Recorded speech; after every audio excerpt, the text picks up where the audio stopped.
Je déclare la 3e séance de l'année 2025 ouverte. Je vous propose de nommer comme secrétaire de séance M. Xavier Marcot.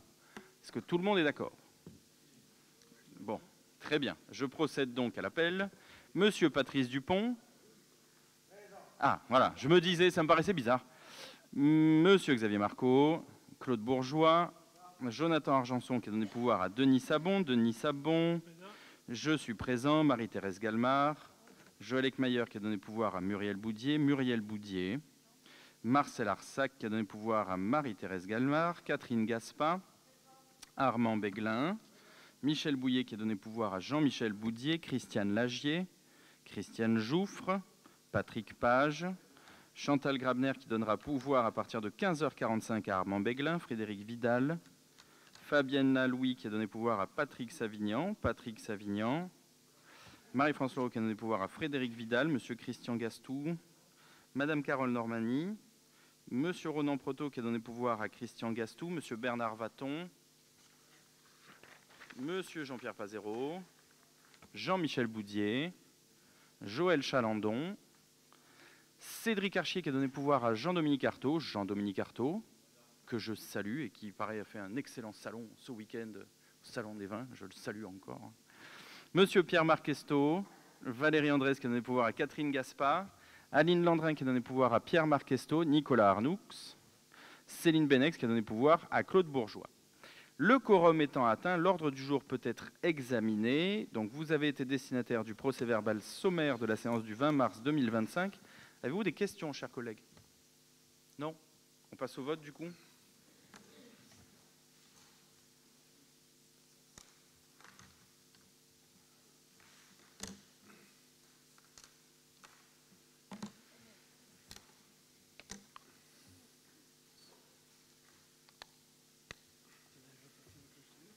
Non.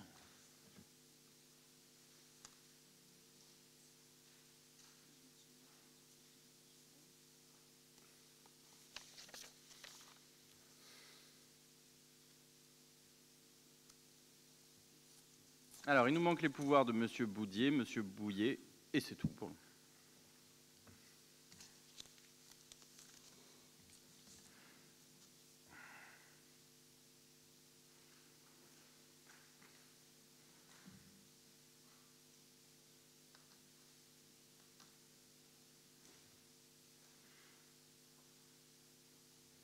Alors, 35 votants, 35 votes, 29 pour, 6 abstentions. Le dossier est adopté, je vous en remercie. Dossier numéro 1, il s'agit du compte de gestion... S'il vous plaît. Oui, oui, vous ne nous avez pas demandé par rapport aux décisions. Allez-y, je vous en prie. J'ai une question par rapport aux décisions. Je vais vous redire la même chose que la dernière fois. Normalement, non, mais j'ai compris, mais normalement, vous devriez utiliser la question écrite. Je vous laisse faire. Oui. Mais si vous pouviez, je vous le redis une seconde fois, si vous pouviez utiliser une question écrite, je vous en serais fort reconnaissant, monsieur Savignan. Mais je vous permets cette entorse au règlement intérieur. Allez-y, je vous écoute. Merci. C'est la décision 171-2025 portant convention de mise à disposition de locaux à titre précaire et révocable des installations sportives et municipales pour l'association Orange Football Club. Simplement, c'est pour savoir, parce que par rapport aux décisions qu'on a connues au niveau de la préfecture et suivies, c'est pour connaître un petit peu les contours de cette convention. C'est des nouvelles installations, c'est une reprise, il y a du budget, c'est convention cadre, voilà. Non. Non, c'est les mêmes équipements. Entre-temps, c'est vrai qu'on ne s'est pas vu depuis. Entre-temps, on a rencontré, mais qui a déjà changé, les précédents membres du bureau qui nous demandaient, bon, ben, d'accord, effectivement, d'accord, on a gagné le procès, mais c'est quand même un peu compliqué. Est-ce qu'au moins sur la partie, ce qu'on s'était dit la dernière fois, hein, sur la partie foot animation, vous seriez d'accord? Je leur ai dit qu'on serait d'accord. Enfin, j'aurais dit qu'on allait demander l'avis à la préfecture aussi. La préfecture n'y a pas vu d'inconvénient, donc on a réouvert le foot animation. Et je répète ce que j'ai dit aux membres, même s'ils sont démissionnaires, c'est que maintenant, ce sera un pas à pas avec la préfecture. Parce que, comme j'ai déjà dit, la préfecture a des informations que je n'ai pas. Et donc, à l'avenir, je m'en référerai à l'avis de la préfecture sur l'avancée de cette situation. Voilà. Oui, il y a juste les installations. Je peux peut-être, Madame Gaspard. Voilà, il Tu n'y a, veux- pas- il y tu a veux- pas le tu veux budget, répondre, il n'y a pas... Parce que comme on est en BP, est-ce qu'il y a eu des diminutions? Non, non, non, il n'y a Non, pas. il y a juste les installations, d'autant plus qu'effectivement, ils ont tous été démissionnaires à un moment ou à un autre. Et en l'espace d'une semaine, on a encore reçu 4 démissions. Il y a soi-disant un nouveau bureau, mais je n'ai toujours pas reçu le fait qu'il est bien déclaré à la préfecture. J'ai des noms, mais Oui. je ne suis pas sûre. D'accord, merci. Je vous en Est-ce prie. que c'est tout bon, monsieur Ouais, Savignon? ça va. Ok, bon. N'hésitez pas la prochaine fois Ouais, de me faire une petite ok. question écrite, ça vous ennuie pas? Oui, merci. C'est pas grave, mais, voilà. Ne prenez pas l'habitude, même si. Ok, c'est bon, je peux continuer, monsieur Savignon, vous me donnez Oui. l'autorisation? Oui, je vous la donne. Merci beaucoup, monsieur Savignon. Alors, on passe donc du coup, comme je le disais, au compte de gestion 2024 établi par le Trésor public. Donc, il s'agit du budget principal. Bon, tout est concordant en termes de chiffres. Généralement, il n'y a pas de questions, mais s'il y en a qui ont des questions sur le...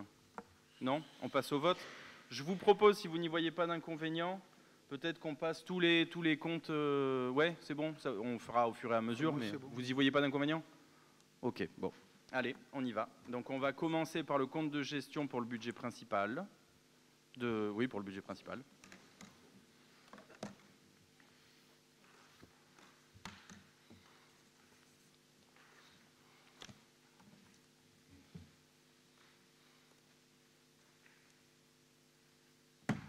Oh.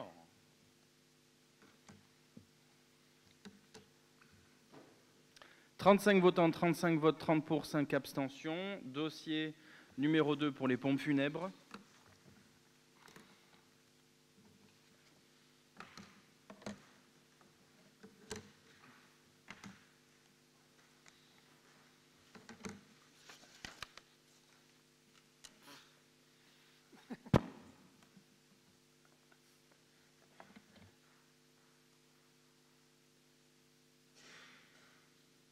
Madame Chalandon, ah c'est bon, pardon, autant pour moi. 35 votants, 35 votes, 30 pour, 5 abstentions. Dossier numéro 3, budget annexe crématorium.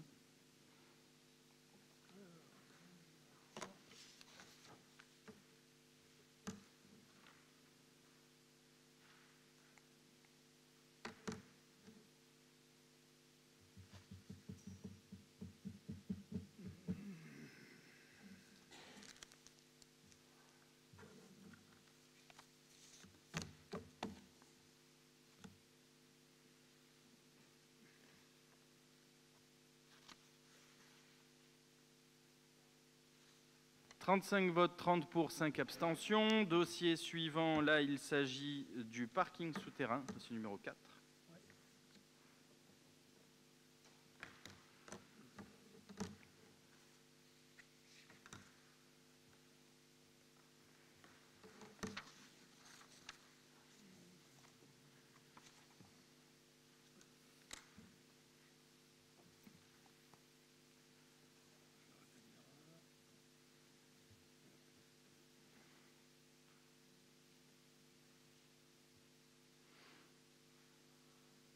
Alors, 35 votants, 35 votes, 30 pour, 5 abstentions.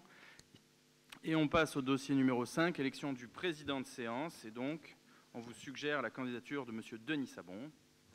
Donc, votez 1 pour Denis Sabon et 9 pour l'abstention.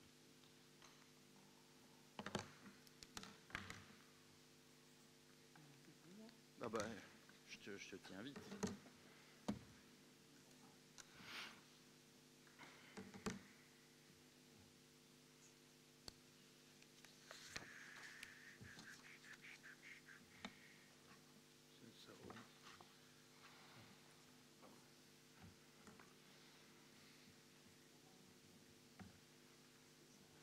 Et 100% pour Denis Sabon, que je félicite pour cette brillante élection. Et bravo, Denis. Et on passe donc au gros morceau de l'après-midi. Si vous me permettez, on va faire un peu tout à la fois et puis vous poserez vos questions. Vous connaissez le contexte, on en a beaucoup parlé pendant le... On passe au dossier numéro 6, au cas où. Vous avez vu le contexte, on a reçu la loi de finances très tardivement. On nous a imposé même des hausses de cotisations sur les retraites. L'inflation est passée par là et donc du coup, Dans ce contexte-là, ça a été assez délicat de manœuvrer, on ne va pas s'en cacher, mais je tiens à remercier l'intégralité des élus et des services qui sont arrivés à sortir un bilan, un budget, un compte administratif et un budget de haute qualité, puisque malgré le contexte, on est arrivé à dégager un excédent de fonctionnement d'1,4 million, alors qu'on avait l'année dernière un déficit lié notamment à la hausse des fluides de environ 225 ou 230 000 euros, je crois 225 de mémoire. Donc là, on arrive à sortir avec un excédent de fonctionnement de 1,4 million. Effectivement, on a puisé dans notre ressource d'investissement à hauteur de 3 279 000. Il y a une logique derrière, évidemment, et un certain nombre de dépenses qu'on avait prévues et d'autres qu'on n'attendait plus. La déviation, pour ne pas la citer, qui représente pour la collectivité un coût de 7,5 millions. L'école qui est en train de se finir. Les archives qui sont en train de se finir, la police qui est en train de se finir, et un certain nombre d'éléments structurants qui nous paraissaient particulièrement importants. Et donc, dans ce contexte-là, malgré des difficultés, écoutez, on est plutôt satisfait de ce qu'il en sort, parce qu'on redégage des marges de manœuvre, et je crois que c'est là que c'est important, c'est-à-dire qu'on arrive à dégager de l'excédent pour continuer à investir. Maintenant, petit bémol sur mon optimisme, c'est que pour les 4 années qui viennent, on va avoir une hausse de la participation sur le financement des retraites à hauteur de 250 000 euros par an dès cette année. Donc ça veut dire une hausse de 1 million dans les 4 ans qui viennent du fonctionnement lié au désengagement de l'État. Bon, ce n'est pas le premier, je crains que ce soit malheureusement pas le dernier. Je vous fais un petit focus sur les comptes suivants, notamment sur le budget annexe des pompes funèbres qui, pareil, finissent en excédent, avec un excédent cumulé pour les exercices 2024 de 1 million d'euros en total des deux sections, 1,87 million, qui se divise comme suit: 507 000 pour la section d'exploitation, et 579 000 pour la section d'investissement. Je salue d'ailleurs Denis qui est toujours sur le pont pour ce service ô combien apprécié, comme tous les services du reste par la population. Il en va de même sur le crématorium où là, la situation, le total des deux sections cumulées, c'est un excédent de 2 042 000 euros qui se divise comme suit: 966 000 en section d'exploitation et 1 075 000 en section d'investissement. Parking souterrain qui est un petit peu anecdotique parce que on a une bonne hausse des recettes, ça c'est sûr, mais en termes d'investissement, c'est les services en régie qui le portent. Et donc on est sur un excédent de l'exploitation qui s'élève à 189 000 euros. C'est un parking qui est de plus en plus utilisé, c'est assez logique, il y a de plus en plus de monde à Orange. On a eu une politique tarifaire assez incitative, on va dire. Voilà, je vous ai donné les grandes lignes. On a été plus détaillant sur le rapport d'orientation budgétaire, mais c'est plutôt là qu'on échange. Donc je vous laisse la parole, chers collègues, pour ceux qui souhaitent prendre la parole.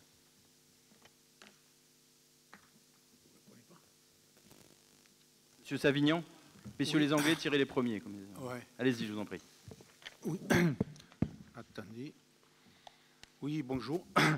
Donc, voter le compte administratif, c'est à la fois faire le bilan de votre politique et se projeter sur un programme permettant de répondre aux besoins des Orangeois, dont les préoccupations majeures sont la baisse du pouvoir d'achat et la santé.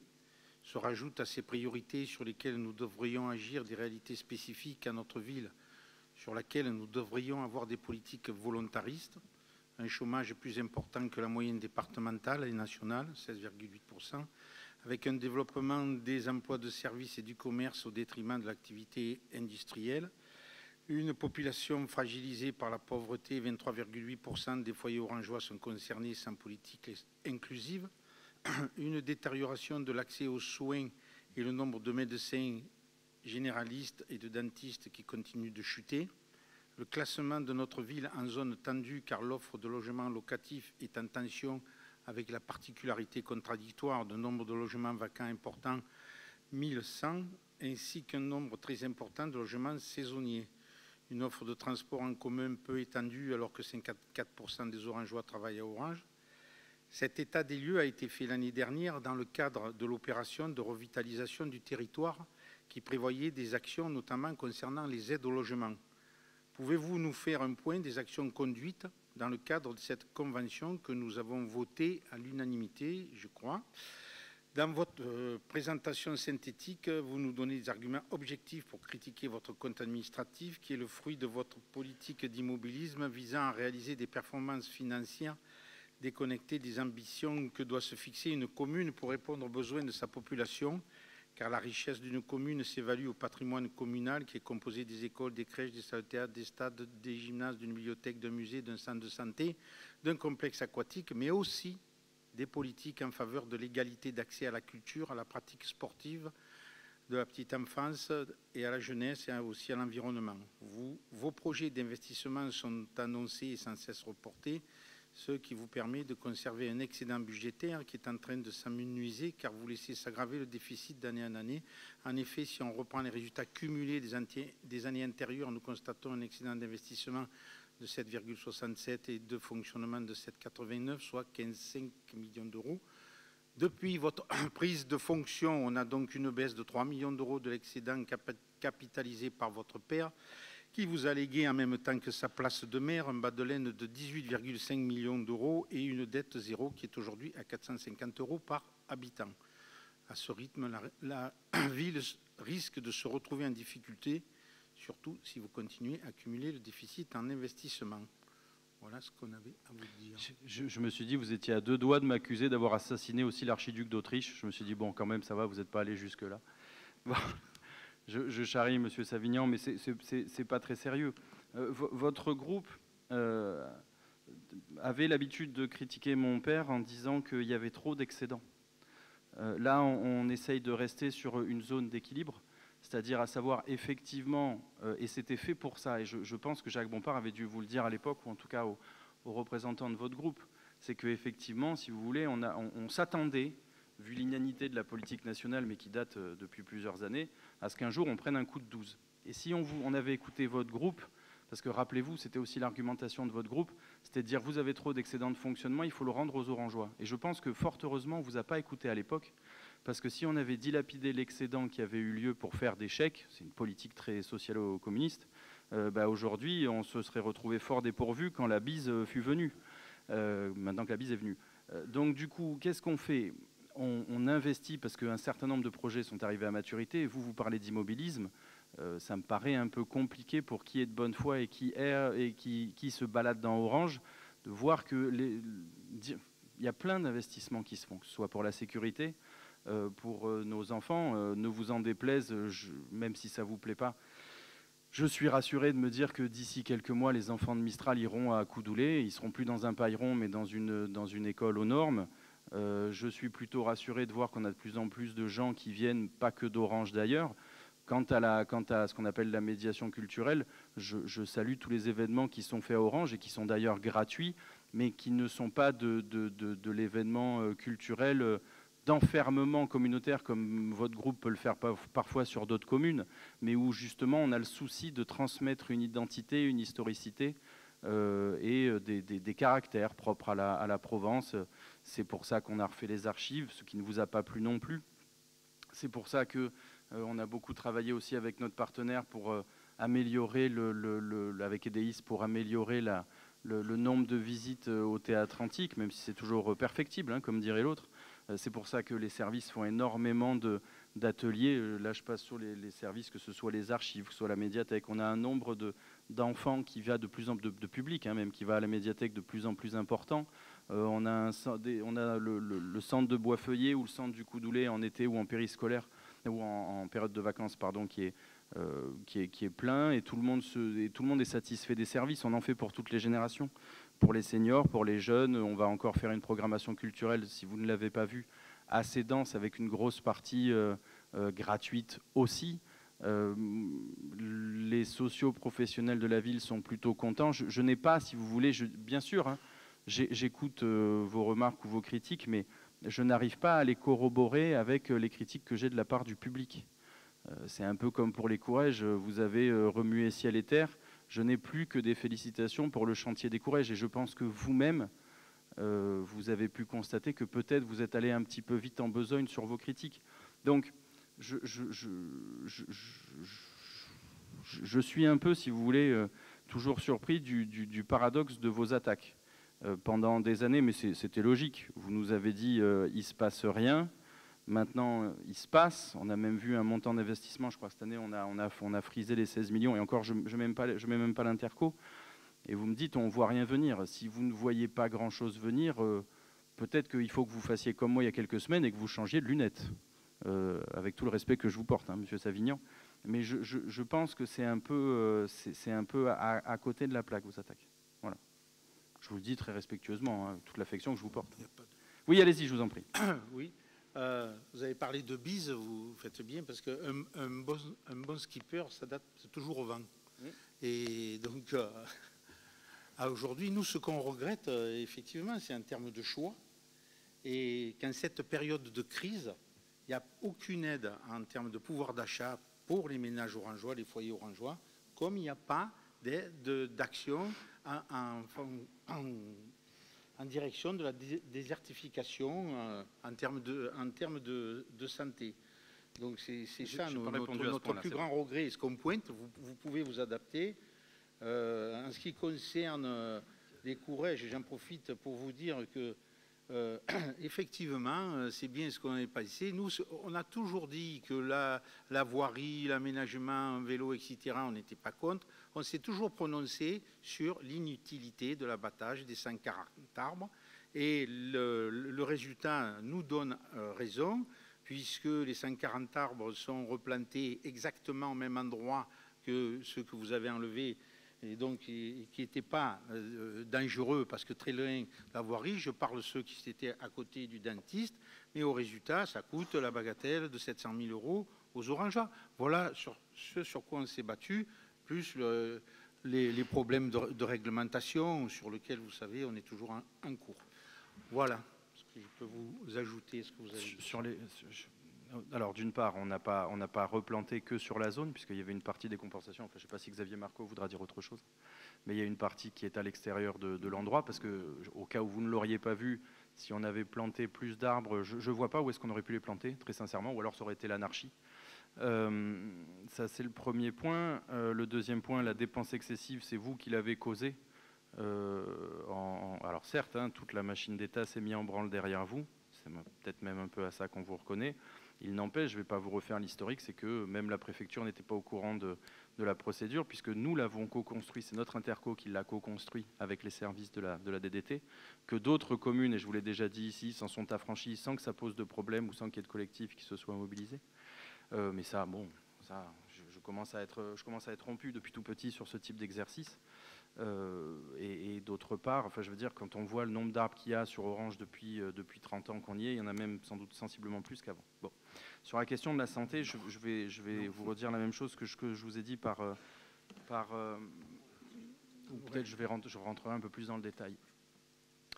Moi, enfin, c'est un secret pour personne, moi j'ai raté mes études de médecine. Hein. J'ai testé médecine, enfin j'ai testé le concours d'entrée. Alors je ne prendrai pas mon cas, parce qu'on va dire que je suis jugé parti, mais j'ai vu nombre d'étudiants de qualité qui avaient le sens du médecin de famille se retrouver devant les résultats, les mecs en pleurs, hein, parce que c'était l'objectif de leur vie et que parce qu'ils étaient à 13,59 ou 13,99 et que le passage faisait à 14 à l'époque à Montpellier, bah, voir leur vie et leurs espoirs être complètement détruits parce que depuis les années 70, l'incurie du gouvernement, main dans la main avec une partie des professionnels de santé aussi, hein, et notamment l'ordre des médecins, a réduit drastiquement le nombre de créations de médecins. Combien de toubibs, combien de chirurgiens, combien de spécialistes, combien de phtalmos, on a empêché de se créer avec un véritable esprit de médecin à l'ancienne depuis 1974 que le numerus clausus a été créé. Bon. Et encore une fois, je reviens un peu sur ma blague de tout à l'heure, c'est que je n'ai pas assassiné l'archiduc d'Autriche, mais ce n'est pas moi non plus qui ai fait le numerus clausus. Bon. Et donc, ce que je vous avais déjà dit précédemment, c'est que je ne suis pas, et je l'ai déjà dit, et je l'ai dit au conseil départemental où le sujet, c'est où la présidente a fait ça, je ne suis pas, et je le crains, et je trouve que c'est dangereux, qu'on rentre dans la course à l'échalote pour acheter des médecins. Parce qu'en vérité, ce que vous me demandez, c'est ça, c'est de l'achat de médecins. Et donc, qui essaye d'acheter des médecins, crée une rupture entre les collectivités qui peuvent se payer des médecins et d'autres qui ne le peuvent pas. Et j'ajoute aussi, c'est quelque chose qu'on voit, qu'on connaît tous sur nos praticiens de santé, et je ne leur jetterai certainement pas la pierre. Mais que font les praticiens de santé? C'est qu'on est dans un système qui est tellement spoliateur en France, avec un taux d'imposition qui est le plus haut du monde, qu'en fait, ils font le calcul, ils font la règle de 3, ils voient le nombre de prescriptions en dessus duquel tout part en impôt, et donc ils se limitent à ce nombre de prescriptions. S'il y avait une petite solution dans la période qu'on traverse pour qu'on n'ait pas 6 mois tous, moi compris, 6 mois, 1 an pour voir un ophtalmo par exemple, il faudrait déjà faire ça, qu'il n'y ait plus un système de spoliation des professionnels de santé. Et encore une fois, je vous dis, ce type de choses, ça a été fait par des interco voisines, et je vous l'ai déjà dit, qu'est-ce qui se passe? Les collectivités vont gratter des financements auprès de l'ARS. Ces financements de l'ARS, pour moi, je pense que les financements de l'ARS devraient aller intégralement dans la fonction publique hospitalière ou dans le privé, à la rigueur.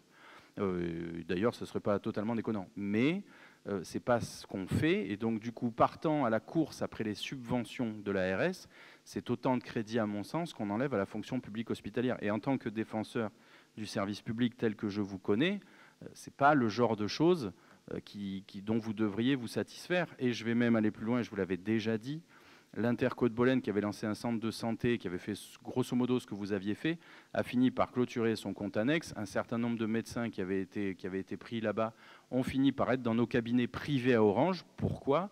Parce que, comme me l'avait expliqué un grand nombre de professionnels de santé, ils nous avaient dit « Ne nous faites pas de centre de santé, vous ne saurez jamais aussi bien les faire que ce qu'on sait les faire nous, puisqu'on sait pertinemment ce dont on a besoin. » Ils ont dit « Le problème, ça n'a jamais été les locaux pour un professionnel de santé. » Ça n'a jamais été les locaux, c'est le fait qu'on ne crée pas assez de médecins. Bon, là, le creux de la vague va durer encore 4, 5, 6, 7, 8 ans.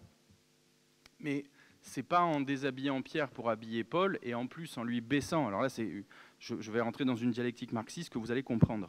Si en plus, j'enlève de la charge d'investissement aux professionnels de santé, c'est autant de prescriptions, malheureusement, qu'ils auront moins à faire parce qu'ils sont dans un système fiscal qui les spolie. Bon. Donc, quelles ont été les conséquences? La conséquence, c'est que le centre hospitalier d'Orange, lui, a créé des gardes à l'hôpital. Donc, il a recruté des médecins de ville qui travaillent au sein de l'hôpital, et c'est intéressant. Vous avez le groupe Sedna qui habite à Orange et qui a commencé à faire de la pub autour, qui, eux, vont encore plus loin que ce qu'on peut faire à nous, parce qu'ils ont un véritable besoin. C'est-à-dire, ils ont un cabinet pour au moins 3 médecins, et eux, ils offrent même le gîte et le couvert, si j'osais. Donc, ils pourront mécaniquement aller encore plus loin que le mauvais volontarisme. Je pense que, effectivement, vous l'avez dit, si je suis skipper et que je fais attention au vent, j'essaye pour autant de ne pas faire girouette. Pourtant, et je l'ai vu sur nombre de mes collègues, et je ne veux pas leur jeter la pierre, mais ce sont un peu des promesses de Gascon de dire « je vais ouvrir un centre de santé et vous aurez des toubibs ». Parce qu'il manque structurellement des médecins. Voilà. Est-ce qu'il y a d'autres interventions? Oui, monsieur Savignan. Oui, la dernière, une petite réponse là-dessus. Je vous en prie. Sur, effectivement, vous venez de dire une chose, vous êtes président de l'hôpital aussi, quand même. Et par rapport à l'hôpital... Président du conseil de surveillance de l'hôpital. Oui, c'est pas exactement pareil. Hein. Non, pas PDG. Oui. Donc, allez, on continue là-dessus. Pardon, excusez-moi, je l'ai coupé. Non, c'est pas grave. La maison médicale, effectivement, le week-end, c'est quelque chose de très intéressant. Donc, quand on vous demande des actions, et pourquoi pas essayer de demander une extension? Elle serait présente sur toute la semaine. Ça serait peut-être intéressant. Quelle action on peut faire pour Monsieur Savignan, soit présente toute la semaine? Monsieur Savignan, voilà. Pardon, excusez-moi, mais vous mettez justement le doigt dessus. Pourquoi c'est limité? Parce qu'on n'a pas assez créé de professionnels de santé. On se redit la même chose là. Le problème n'est pas la structure, le problème est le nombre de professionnels de santé. Bon, on ne va pas débattre. Non. Ouais. Alors, est-ce que quelqu'un d'autre veut intervenir? Non. Bon, on passe budget et compte administratif dans la foulée. On y va. Alors, dossier numéro 6, pardon, excusez-moi, chers collègues. 6, on commence sur le compte administratif. Non, il faut que je sorte, non? Ah bah, enfin, si vous... Hein, pardon? Non mais c'est bon. On est bien... vous vouliez parler de tout ce que vous vouliez parler. On parle du CA et du budget. Hein. Oh, c'est bon? Ok, je sors. Pardon. Là, on vote le compte administratif. Hein. Il fait voter le contenu. Je prends ma bouteille aussi.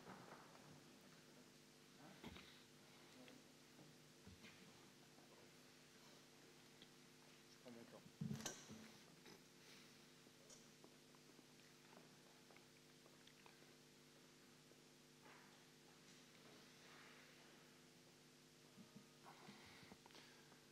Alors, on va procéder au vote des comptes administratifs. On va commencer par le budget principal. Il y a un excédent de fonctionnement cumulé de 7 888 150,88 € et un excédent d'investissement cumulé à 7 669 233,54 €. Vous pouvez voter. Oui, On peut voter. Pardon, je me suis... on vote d'abord pour le budget principal, hein. Après, Oui. on fera les pompes funèbres, le crémant et le parking. On est d'accord? Là, on vote pour le budget principal de la ville. Pardon, monsieur Sabon. J'ai fait une erreur de manip là, avec mes deux. On s'abstient 2 fois. J'ai mis 1 sur le premier. Je ne sais pas pour qui j'ai voté, si c'était pour moi ou Fabien Louis. Est-ce qu'on est bien d'accord, hein? Vous avez bien suivi? Là, on vote d'abord pour le budget principal de la ville. Voilà. Ensuite, on fera les pompes funèbres, ensuite le crémant et ensuite budget annexe parking souterrain. On va voter 4 fois. 3.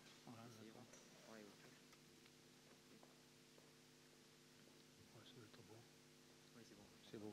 Merci. C'est bon, là, c'est ouvert.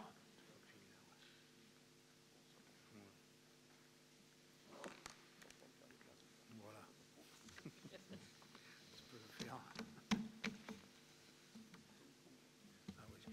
Alors, votant 35, vote 34, 25 pour, 9 abstentions et un non voté. Le dossier est adopté, je vous remercie. On passe au budget annexe des pompes funèbres.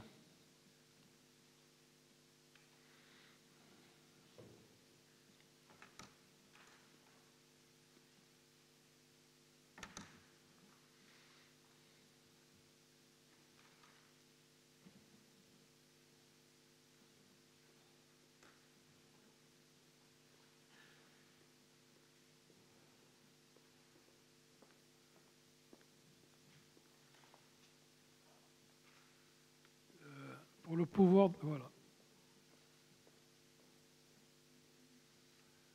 Alors, 35 votants, 34 votes, 25 pour, 9 abstentions et non votés. Le dossier est adopté, je vous remercie.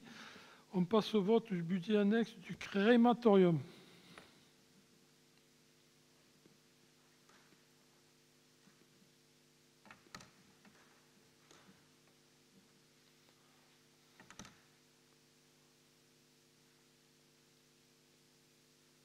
Madame Jouffre, merci.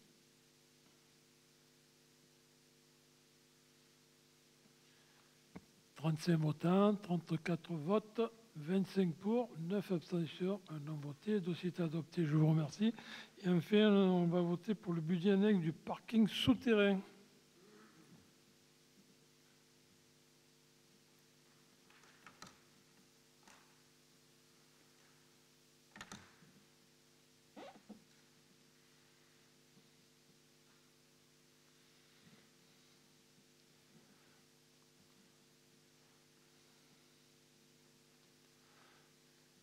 « 35 votants, 34 votes, 25 pour, 9 abstentions, non voté. Le dossier est adopté, je vous remercie. On va peut-être demander à monsieur le maire de revenir.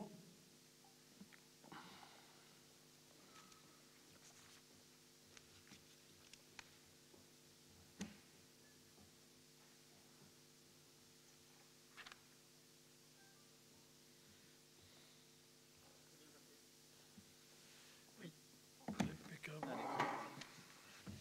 Alors, on enchaîne. Dossier numéro 10, bilan annuel des acquisitions et cessions immobilières par la ville d'Orange. Bon, pareil, vous êtes rompu à l'exercice. Est-ce qu'il y a des questions, chers collègues? Non. On passe au vote.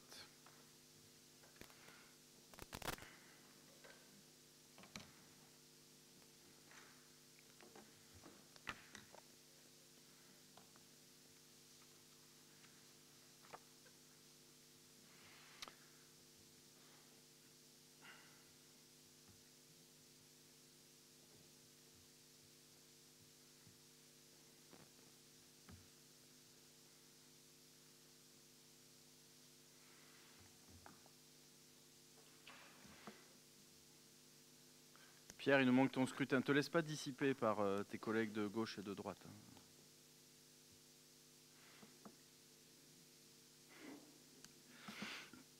Alors, 35 votants, 35 votes, 27 pour, 8 abstentions. Dossier numéro 11, pardon. Vote des taux d'imposition des taxes directes locales pour l'exercice 2025, qui ne bouge pas.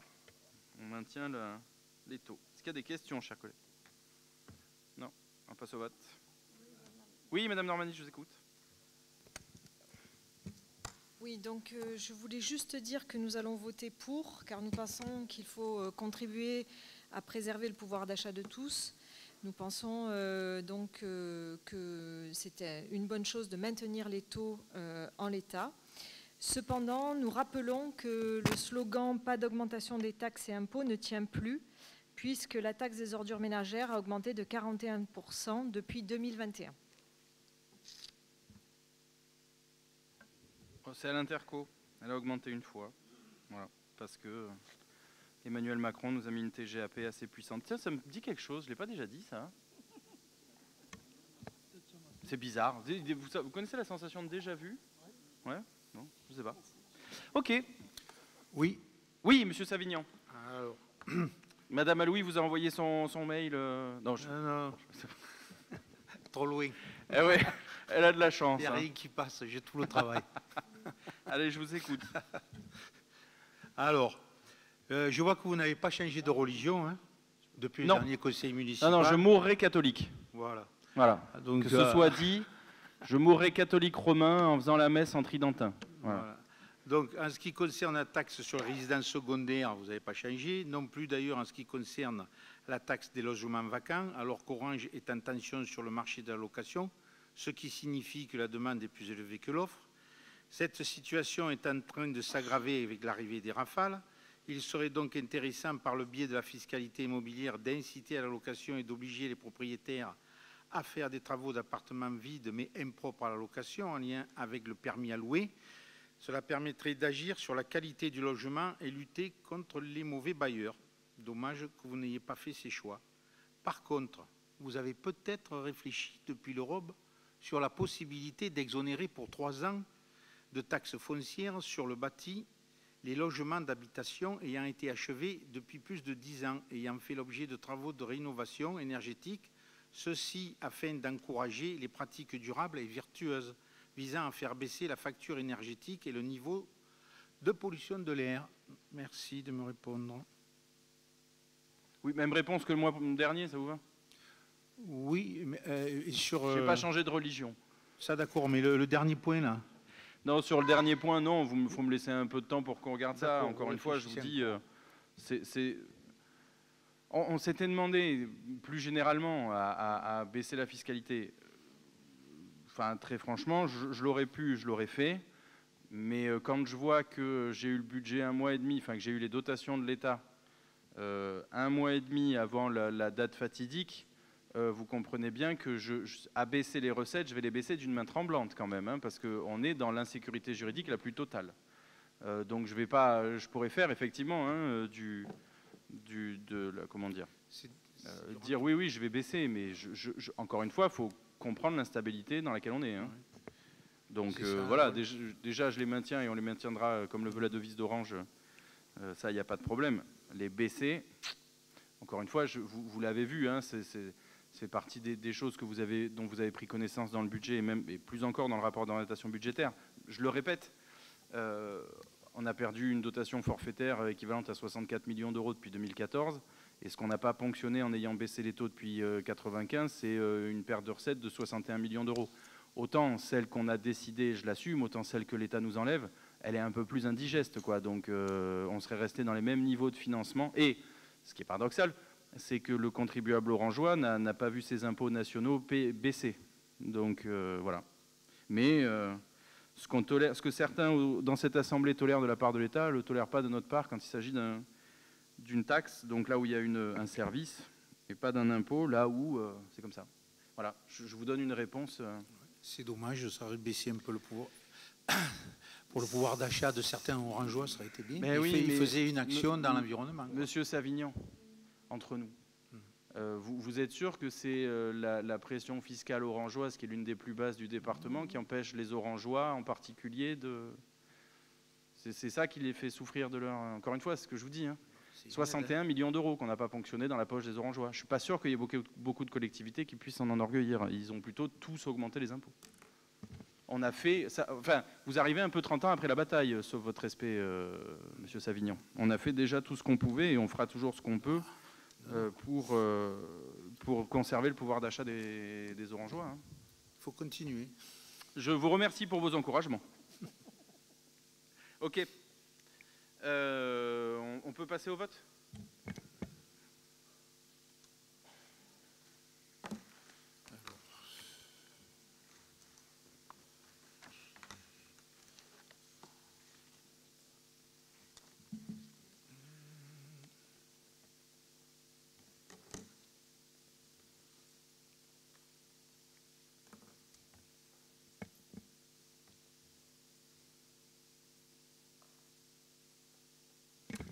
Alors, 35 votants, 35 votes, 31 pour, 4 abstentions. Le dossier est adopté. Je vous en remercie. Dossier numéro 12, c'est les classiques APCP. Oh, je vous ai fait la liste déjà tout à l'heure. Est-ce qu'il y a des questions? Non. On passe au vote? Oui, Madame Normani, je vous écoute. Oui, non, ce dossier, en faisant un point, un état sur les investissements, permet de faire un petit bilan après 5 ans. Donc, je note par rapport à l'historique de tous ces projets. Donc, on a 2 projets patrimoniaux qui ont bien avancé, effectivement. C'est beaucoup des projets liés à des fonds européens et français, notamment la consolidation du théâtre antique et la mise en valeur du château médiéval sur la colline.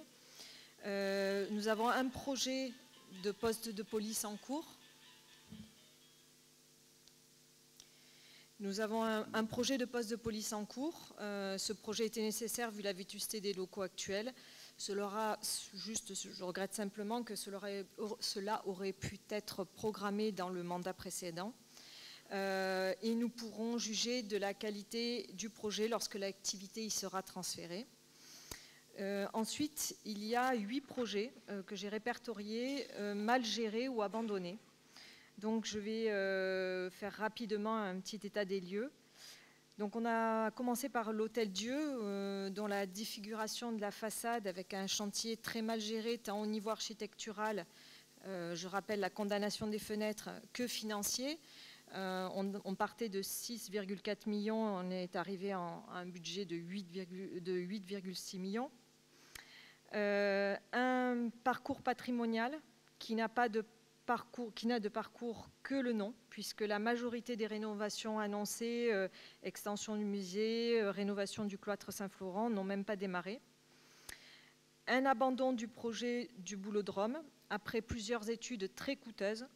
Et aujourd'hui, un aménagement vraiment à minima du hall des expositions, alors que la pétanque réunit énormément de monde sur Orange, avec notamment des associations très actives comme la Boule Atomique ou les Pétangueules.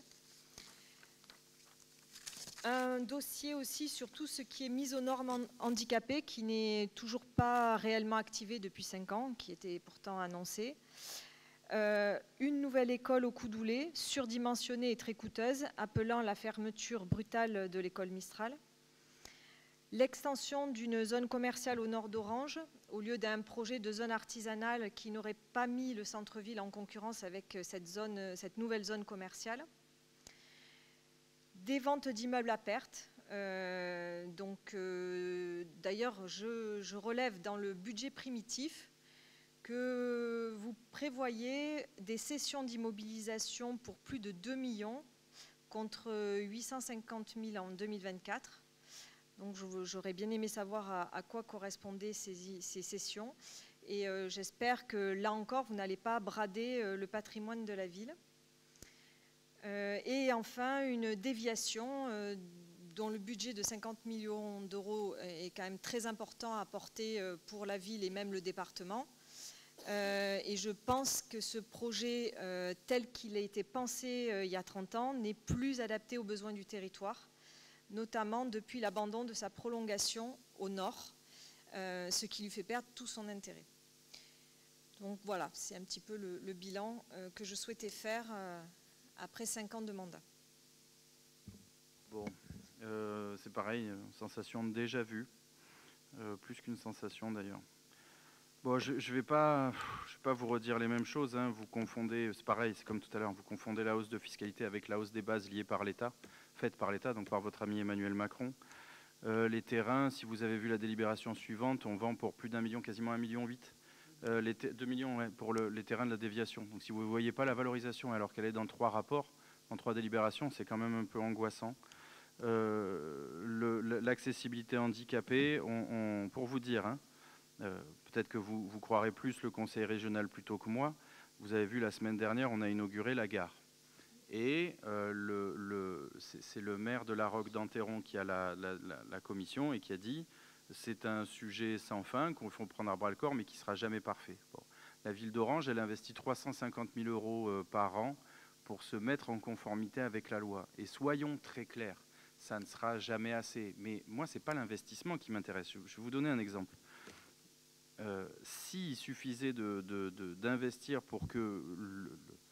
Moi, ce n'est pas tant l'investissement qui me pose problème, c'est plutôt de voir des gens qui n'en ont rien à taper, qu'il y ait des handicapés devant eux ou des personnes atteintes de handicap, qu'ils soient moteurs ou mentaux, sous prétexte qu'il y a des lois, en fait. Donc, on a fait de l'accessibilité. On a fait une loi pour faire de l'accessibilité.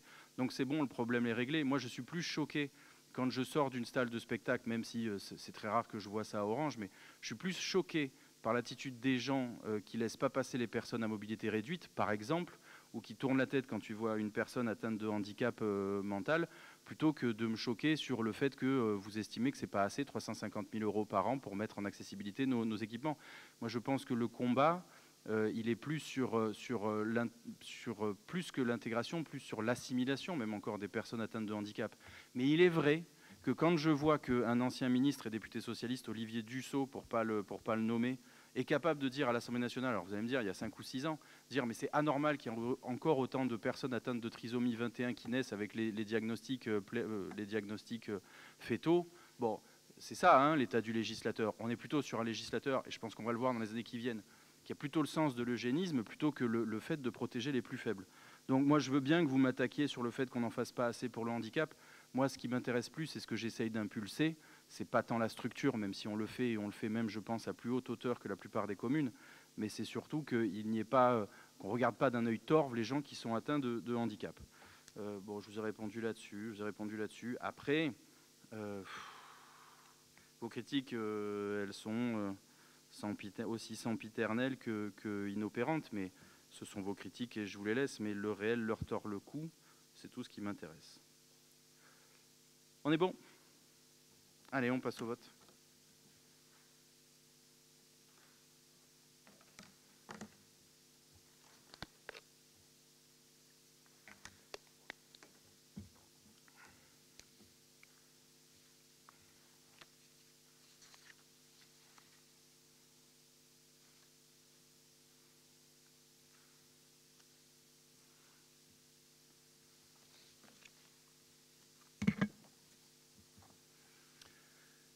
Alors, 35 votants, 35 votes, 27 pour, 8 abstentions. Le dossier est adopté. Je vous en remercie. Dossier numéro 13, budget principal de la ville d'Orange. C'est pareil, on va vous faire les grandes masses.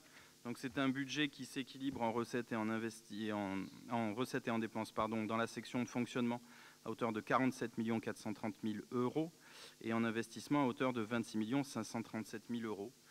Ça, c'est pour la partie budgétaire. On a vu tous les projets la dernière fois. Je peux vous présenter. Oh, tu veux qu'on présente le. Tu veux tout présenter d'un coup? Tu veux parler de... Bah vas-y, on présente tout d'un coup, vous nous ferez vos questions. Parle-nous du funéraire, Denis. Alors, on est sur le budget annexe des pompes funèbres. Ce budget respecte les règles de sincérité et s'inscrit dans la continuité des années antérieures. Il s'équilibre en recettes et en dépenses à 1 977 552,59 €. Et le budget annexe crématorium, ce budget respecte les règles, etc. Il s'équilibre en recettes et dépenses à hauteur de 2 961 725,11 €. Et après, tu as le souterrain. Ça y est, c'est moi qui prends la main, déjà? Je ne l'ai pas. Et après, on est sur le parking du budget annexe du parking souterrain, pareil. Alors, il n'y a que la section d'exploitation, comme on l'a vu tout à l'heure, qui s'équilibre en recettes comme en dépenses à 244 000 euros. Vous l'avez vu, on est dans un contexte assez incertain. On essaye de continuer à investir pour la sécurité des Orangeois. On a parlé de la culture tout à l'heure. On pourrait même, dans l'absolu, on a parlé des infrastructures, on pourrait même parler, même ce qui a longtemps été décrié contre cette majorité, mais qui manifestement, puisque le temps nous a donné raison, n'était pas de notre fait, mais même la restructuration du quartier de l'Aigle, qui était attendue depuis 25-26 ans et qui a pris forme, on le voit, c'est 30 millions d'euros d'investissement pour lequel l'Interco comme la ville prennent leur part. Donc personne n'est oublié à Orange. Est-ce qu'il y a des questions, chers collègues? Oui, Madame Normani. Oui, donc je voudrais faire une petite analyse de ce budget primitif. J'avais déjà alerté l'an dernier que nous avions un changement de mode de gestion de la ville depuis 2002 et je trouve ça assez inquiétant. Je vais prendre point par point ce que je relève. Donc tout d'abord, concernant le fonctionnement, nos dépenses réelles de fonctionnement ont augmenté fortement en 5 ans. On était à 652 euros par habitant sur le budget primitif de 2021. On est passé à 1367 euros par habitant sur le budget primitif de 2025, ce qui dégrade fortement notre marge brute et effectivement, elle est négative depuis 2023. L'an dernier, j'avais alerté aussi sur le déficit de fonctionnement de la ville pour l'année 2023. Les recettes étaient trop faibles et les dépenses trop élevées. Et je me rends compte qu'effectivement, pour équilibrer 2025, vous êtes allé chercher des recettes dans le budget de la POP en augmentant les attributions de compensation de 1 million, ce qui nous fait passer en attribution de compensation de 6 millions en 2024 à 7,1 millions en 2025. Mais comme je l'avais déjà souligné, c'est déshabiller Paul pour habiller Jacques. Cela témoigne d'une gestion peu rigoureuse et hasardeuse depuis 2022. Par ailleurs, le choix de garder les excédents de fonctionnement depuis des années au lieu de les verser à l'investissement était en cohérence autrefois avec une politique de sous-investissement pratiquée depuis des années à Orange. Mais cela ne tient plus si vous lancez de grands travaux, par exemple comme une déviation ou une école. À la page 37 du budget primitif, ce résultat de 7,8 millions est ajouté au budget de fonctionnement 2025, alors qu'il pourrait servir à autofinancer une part des investissements au lieu de recourir à l'emprunt. Pourquoi ne pas garder 2 millions de réserves pour les besoins non prévisibles et verser les 5,8 millions restants en investissement, ce qui permettrait de ne pas recourir à l'emprunt de 5 millions que vous avez prévu dans ce budget primitif. Ensuite, concernant la dette, la conséquence de vos choix budgétaires, ce ne sont que vos choix, c'est l'augmentation considérable de la dette. Et si l'on fait un calcul qui vient s'adjoindre à ceux de la communauté de communes, nous avons 14 millions d'emprunts au niveau de la municipalité et 20 millions d'emprunts au niveau de la communauté de communes. Donc notre territoire, et en particulier la ville d'Orange, est endetté à hauteur de 34 millions, sans compter d'éventuels emprunts des autres villes de la POP. Donc on est très très très loin des slogans « zéro dette pour la ville d'Orange ».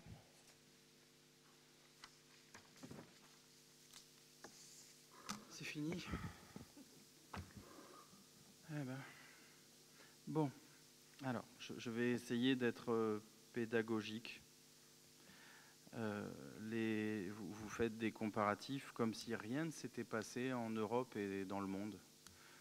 Je ne vois pas qui a vu, dans les ménages ou dans les collectivités, a vu son pouvoir d'achat augmenter ou ses charges baisser.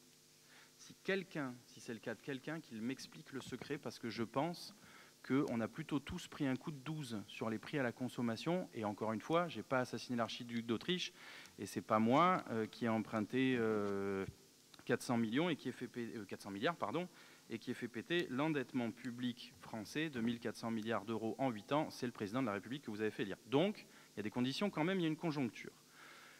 Il y a un ratio que vous prenez avec une extrême mauvaise foi, qui est celui de l'augmentation des dépenses réelles de fonctionnement, en oubliant de dire que malgré ce, et pourtant vous l'avez fait ce matin, vous n'avez pas comparé avec les ratios de la strate, et là, on est 130 € en dessous de ce que dépensent les communes de notre strate.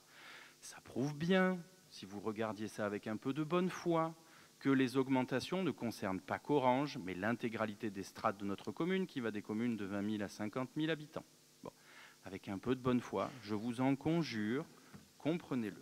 Bon, politique de sous-investissement, alors celle-là, fallait l'oser, elle est courageuse, c'est peut-être à ça qu'on vous reconnaît d'ailleurs, il faut oser, mais encore une fois, je vous l'ai dit ce matin, quand la ville d'Orange a investi l'équivalent de 400 millions d'euros depuis 1995 et qu'on est largement en dessus de tout ce qui a été investi, il n'y a que vous pour penser qu'on n'investit pas ou que c'est un sous-investissement. C'est quand même du délire. Il y a un élément aussi que vous oubliez. Vous m'expliquez qu'il ne faut pas que j'emprunte et qu'il ne faut pas que... Mais qui a fait perdre 61 millions d'euros de dotation forfaitaire à la commune d'Orange? C'est moi aussi? Ou c'est Emmanuel Macron et François Hollande? C'est ceux pour qui vous avez fait voter? Non, mais je vous ai écouté religieusement, vous allez m'écouter, c'est pas grave. Je vous laisse raconter des bêtises, mais il faut quand même que ce soit intéressant. Pareil, vous nous dites, vous devriez garder que 2 millions d'euros sur la section de fonctionnement pour garder une poire pour la soif. C'est quand même triste que vous ne m'ayez pas écouté, parce que je vous ai dit il y a 10 minutes qu'on nous prévoit une augmentation de la participation à 1 million d'euros pour le paiement des retraites. Donc même quand vous avez les chiffres, vous n'avez pas la vision politique. C'est quand même un peu angoissant, hein. Vous n'êtes même pas capable, vous m'auriez mis 1 million de plus, je ne dis pas, mais c'est dire si vous n'écoutez pas ce qui est dit depuis plusieurs semaines dans cette assemblée quand même. Je vous l'ai dit. Donc grosso modo, ce que vous dites dans vos bêtises, que vous enfilez comme des perles, c'est pas que vous me laissez 2 millions de poires pour la soif, vous me laissez qu'1 million avec personne qui n'arrive à voir qu'est-ce qui va arriver demain. Comment vous pouvez apporter des arguments aussi nuls? Je ne comprends pas, c'est pas possible. Je suis consterné. Je suis consterné. Je suis consterné parce que même quand je prends vos arguments, et c'est vos arguments, et que je me dis, bon, mettons que Carole Normani ait raison, eh bien vous avez tort. Vous avez tort contre vous-même. C'est talentueux. Là, je dois bien vous le reconnaître. C'est comptablement talentueux. Ça explique un peu pourquoi vous êtes une fervente partisane de Macron, parce que vous nous proposez au local ce dont on souffre au national. Merci. Je vous rends la parole. Je vous la rends. Je vous le déconseille, mais je vous la rends. Bon, je ne sais pas, comprendre à qui pourra, parce que vraiment, votre discours n'a ni queue ni tête, mais bon. Bref, moi, ce que je réponds à vos informations, c'est que vous invoquez l'inflation, mais l'inflation n'a pas doublé, que je sache. Or, les dépenses de fonctionnement ont, elles, plus de doublé. Donc, il y a un petit souci d'échelle.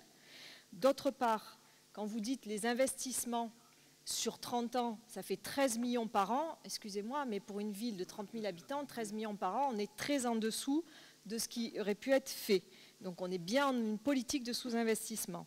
Et enfin, concernant les 7,8 millions, oui, effectivement, emprunter, ça coûte à la commune, il y a des intérêts à payer, et que lorsqu'on a de l'argent, lorsqu'on a des réserves, il vaut mieux utiliser ces réserves pour pouvoir éviter des frais financiers inutiles et un endettement inutile.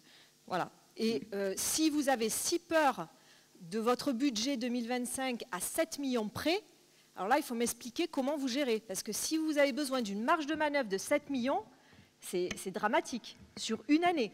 Enfin, j'hallucine. Vous n'écoutez pas. J'hallucine. Vous n'écoutez pas.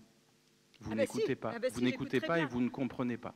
Mais arrêtez de dire ça. Vous n'écoutez pas et vous ne comprenez pas.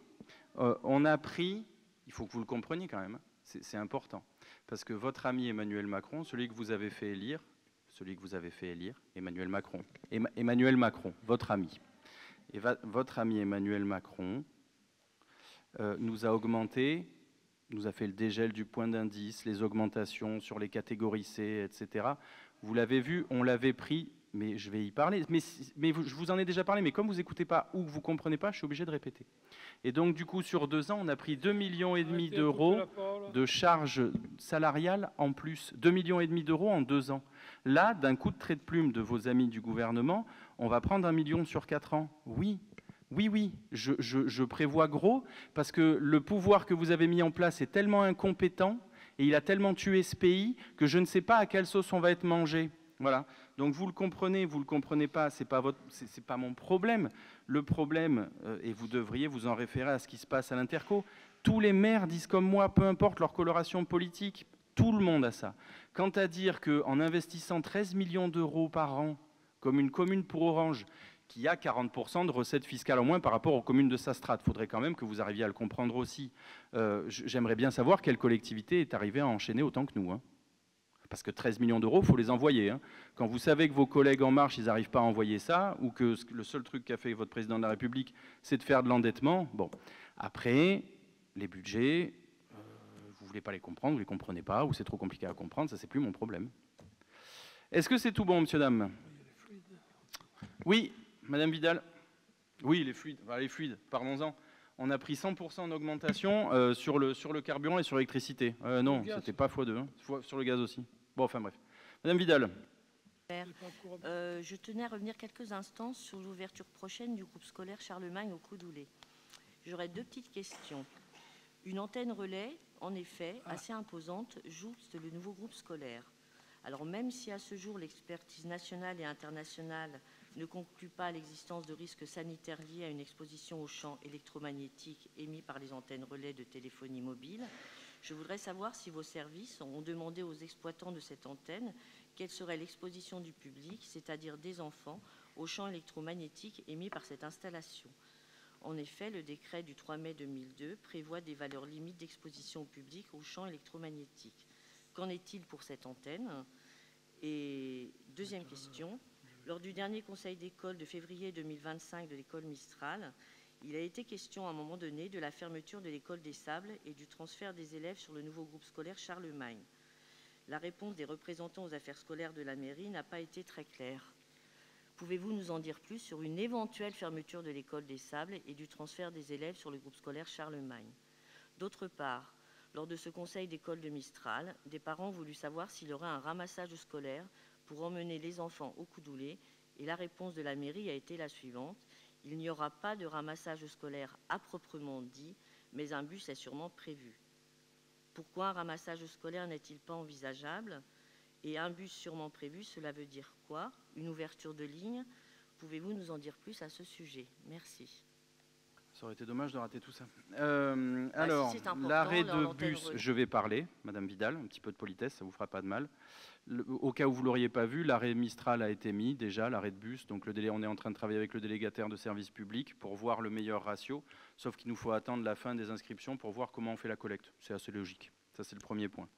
L'école des Sables, je ne sais pas où vous avez entendu ce que vous me racontez, c'est quand même un peu étrange, vous devriez vérifier vos sources. L'école des Sables ne va pas fermer, c'est hors de question. Quant aux antennes, là, il ne faut pas s'adresser à moi, il faut s'adresser au législateur. Parce que le législateur, depuis des années, a mis une situation de monopole des fournisseurs d'accès de téléphone, qui leur permet de voir, ils ont une obligation de couverture, et nous, on essaye de le mutualiser le plus possible. Mais s'ils peuvent ne pas passer par nous, ils passent par le privé, ce qui permet à des privés d'avoir des locations de terrain. Mais je n'ai pas la main sur l'électrosensible, ce n'est pas dans la compétence du maire. Ce qu'on peut demander, et ce qu'on demande avec Denis, généralement, c'est la mutualisation. Quand on répond ça aux 3 grands groupes, ils nous disent, si vous voulez qu'on mutualise, il faut qu'on fasse des antennes de 50 mètres de haut.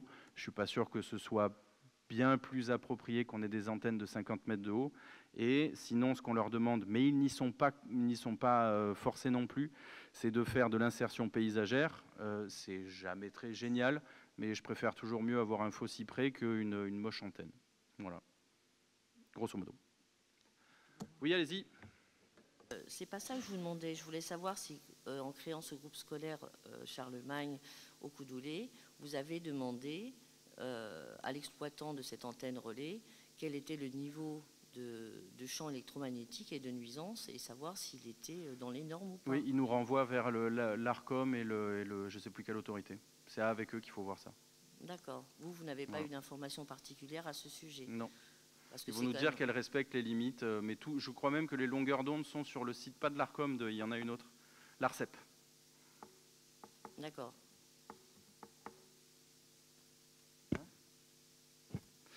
On peut passer au vote. Oui, monsieur Savignon. Oui, ça serait été dommage qu'on ne parle pas sur le budget quand même. Ah oui, c'est vrai, tiens. Oui. Bon, c'est la question. Je sais ce que vous allez Donc, dire. voilà. Donc oui, il y a peut-être un peu d'érodite entre tout le monde, mais enfin, c'est normal que... Ça ne me surprendrait pas. Voilà. Alors, vous prévoyez des dépenses à la hausse en fonctionnement de 1,4 million d'euros, soit plus 3,25%. Avec une telle augmentation du budget de fonctionnement, nous devrions avoir des places supplémentaires en crèche, dans les cahiers, à l'école municipale des sports, à la cantine, dans les centres de loisirs. Or, il n'en sera pas ainsi. Vous ne rendrez pas du pouvoir d'achat aux familles en instaurant un quotient familial sur le prix de la cantine ou du centre aéré. Aucune initiative pour faire reculer la désertification médicale qui se caractérise à Orange par une baisse du nombre de généralistes. En investissement, notamment au niveau des APCP et du PPI, le glissement se poursuit, confirmant votre stratégie d'effet d'annonce sur les réalisations qui prennent de plus en plus le caractère de miroir aux alouettes, comme le boulodrome, qui l'an dernier devait se transformer en préau et qui cette année serait envisagé à la place de la piscine, qui elle a disparu des radars, alors qu'en 2023, dans Orange Vérité, vous avez annoncé un début de construction en 2024 et une fin des travaux en 2026. Aujourd'hui, nous attendons toujours les résultats de l'étude inscrite au BP 2024 concernant la piscine. En fait, vous êtes rattrapé par vos effets d'annonce qui commencent à brouiller le concret des Orangeois qui s'interrogent sur vos réelles intentions concernant l'avenir de la ville en termes de projets structurants, sur votre conduite de ces projets lorsqu'ils constatent, comme pour l'école Charlemagne, une augmentation de 2 millions d'euros pour faire une école surdimensionnée qui accueillera 4 classes sur les 11 prévues à la rentrée 2025 et qui est mal située en termes de démographie. Comme vous l'a fait remarquer en réunion de quartier, une habitante des quartiers Niort, lieu où la population est plus jeune et où de nouveaux logements ont été construits. Voilà en gros ce qu'on voulait vous dire, je ne vais pas tout répéter. Ah, heureusement que vous n'avez pas trop répété. Sinon, non, on aurait pu, un petit peu. Bon, que vous dire Mais j'aimerais bien que vous répondiez sur le boulodrome et la piscine. Je vous fais confiance pour me rappeler à l'ordre si jamais il me manque des sujets. La piscine, le boulodrome, etc., on l'a en tête, c'est pas trop le sujet. On ne met pas tous les œufs dans le même panier et on le prévoit sur plusieurs endroits. Pourquoi? Parce que comme Emmanuel Macron et François Hollande nous ont enlevé 6 millions d'euros par an, je ne me pose pas les mêmes questions quand j'investis 1 euro. Bon. Donc du coup, on est en train d'étudier quel est le coût de la piscine actuelle, quel serait le coût de la future, comment on impacte ça en termes budgétaires. Enfin, en gros, on fait le skipper, comme vous l'avez dit tout à l'heure.